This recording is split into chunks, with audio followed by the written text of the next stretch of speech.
14 है, 14 के बाद में आपका यहाँ पर आ रहा है 19 है, फिर आके 20 है, 20 के बाद में आपका यहाँ पर यहाँ पर मैं आपको प्रोसेस को थोड़ा इसको मिटा रहा हूँ इसको, देखिए यहाँ पर फर्स्ट में आपको देखिए 5 है यहाँ पर, 5 के बाद में देखिए फिर आपके यहाँ पर 8 है, 8 के बाद में फिर आपके 9 है, 9 के बाद में फिर आपका 10 है, और 10 के बाद में फिर आपका यहाँ पर 14 है,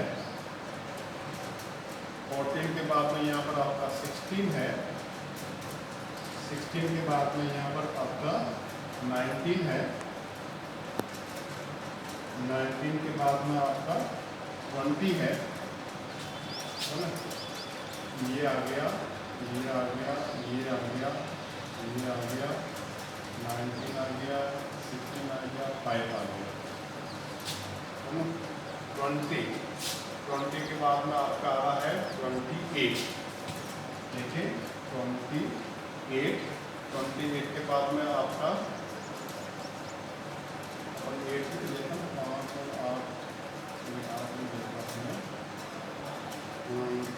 के बाद में आपका 32 के बाद में आपका 36 के बाद में आपका 40 और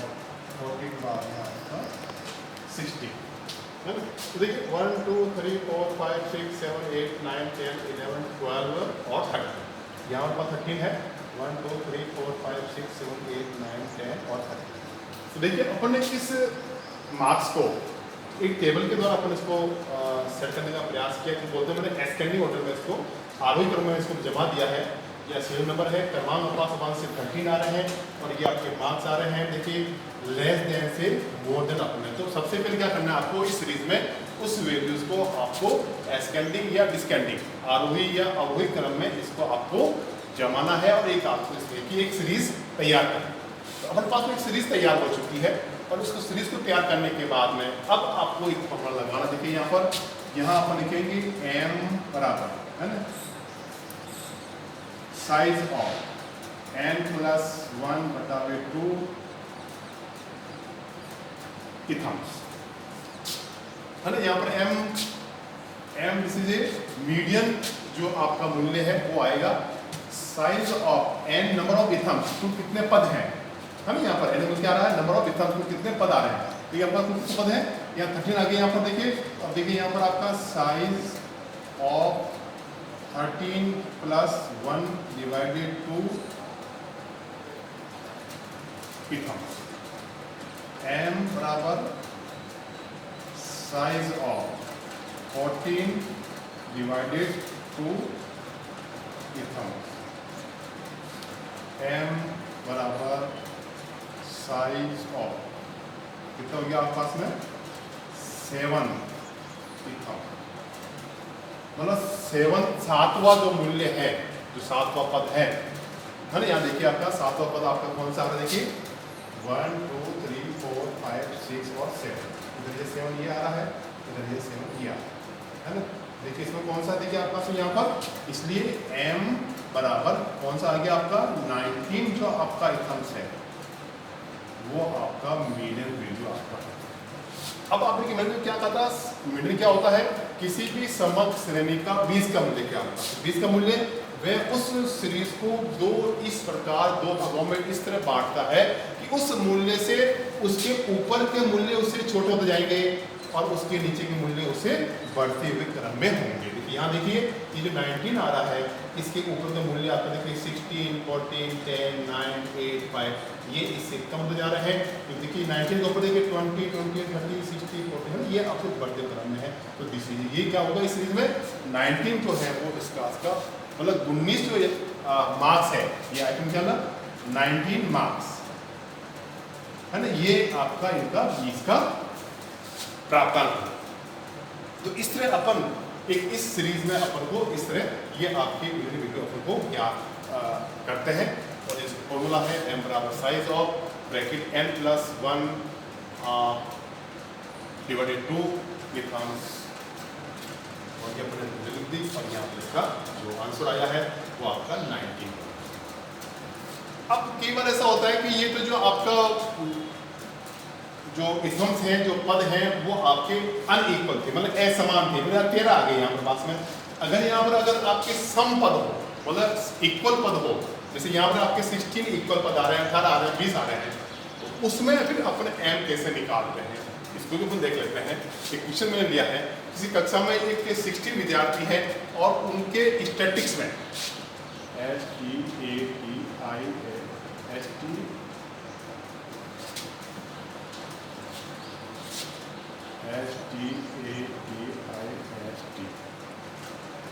स्टैटिक्स में है ना, उनके ये 16 विद्यार्थी हैं और उनके ये यहाँ पर भी मार्क्स दे रहा हूँ मैं, ये भी क्या है आपके पास में,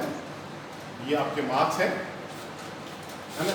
और इन मार्क्स को अपन ने देखिए यहाँ पर भी अपन ने इसको एस्केंडिंग ऑर्डर में पहले से इसको जमा रखा है। देखिए यहाँ पर आपके सीरियल नंबर है 1 से 16 है, और यहाँ पर आपके 5 लगाकर आपके 77 है, ये आपके मार्क्स हैं। तो अपन ने इस किसी भी वैल्यूज को सबसे पहले आपको एस्केंडिंग या डिस्केंडिंग ऑर्डर में आपको जमाना है इस सीरीज में, ठीक है। तो अपन ने जमा रखा है। अब देखिए यहाँ पर जो आ रहा है, अब इसका भी अपन लगाते हैं, जैसे m बराबर size of n plus 1 divided items, यहाँ पर तो m बराबर साइज ऑफ n, कितना नंबर ऑफ इथम कितना पता है 16 है, यहाँ 16 प्लस 1 डिवाइडेड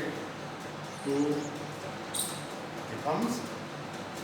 m बराबर साइज ऑफ यहाँ हो गया आपका 17 डिवाइडेड 2 इथम्स, m बराबर साइज ऑफ, देखिए यहाँ कितना हो गया आपका 8.5 इथम्स। अब देखिए इसमें आपका आ रहा है वैल्यू क्या आ रही है, इसमें आपका आएगी साइज ऑफ 8.5 इथम्स आएगा। अब इसका मतलब ये है कि ये 8.5 मतलब 8 और 9 के बीच में आएगा, बिटवीन, है ना, आपका m value between 8 and 9 serial number, ये मतलब आपका 41 और 42 के बीच में आएगा, है ना। तो देखिए अगर बीच में अगर आपका आता है तो ये यूज होता है फर्स्ट फॉर्मूला। अब आप सेकंड यूज करेंगे, देखिए यहाँ पर लिखिए वापिस m बराबर, देखिए साइज ऑफ 8.5 इथम्स बराबर, है ना, यहाँ क्या लिखेंगे अपन, देखिए साइज बराबर, देखिए यहाँ लिखेंगे अपन value of 8 items plus value of 9 items divided 2, है ना। यहाँ पर देखिए अपन ये क्या लिख रहे हैं, देखिए अब क्या निकाला अपन को साइज ऑफ 8.5 इथम्स, मतलब वैल्यू ऑफ द 8 एंड 9, देखिए between of the 8 and 9, this is 41 and 41 के बीच में वो आपका वैल्यू आएगा। तो अपन जो निकाल रहे हैं साइज ऑफ 8.5 इथम्स बराबर equal value of 8 item plus value of 9 item divided 2। तो यहाँ पर आप देखिए m बराबर वैल्यू ऑफ 8 इथम्स कितनी आ रही है 41 plus value of the 9 इथम्स 42 divided 2, m बराबर कितना हो गया, देखिए यहाँ पर 83 डिवाइडेड 2, इसलिए m बराबर कितना हो गया 2 चौका 2 41.5 मार्क्स, ये आपका मीडियन वैल्यू। देखिए अब देखिए कितना आएगा 41 42 बीच में आ गया ना, कितना आ गया यहाँ पर देखिए ये 41.5 मार्क्स है ना। This is a median value, मतलब median marks of the 41.5 marks and 8 and 9 items, between 8 and 9 items. तो ये अगर किसी भी समग्र श्रेणी में किसी भी चर वैल्यू में अगर कोई भी जो चर है वो अगर आप इक्वल अगर आता है समान आने पर अपन इस तरह उसके मीडियन वैल्यू अपन याद करेंगे। यहाँ पर अगर असमान अगर आ रहा है तो अपन यही फॉर्मूला यूज करेंगे। समान अगर आता है तो ये इसको पहले ये फॉर्मूला यूज करने के बाद में यूज सेकंड फॉर्मूला, ये आपका फर्स्ट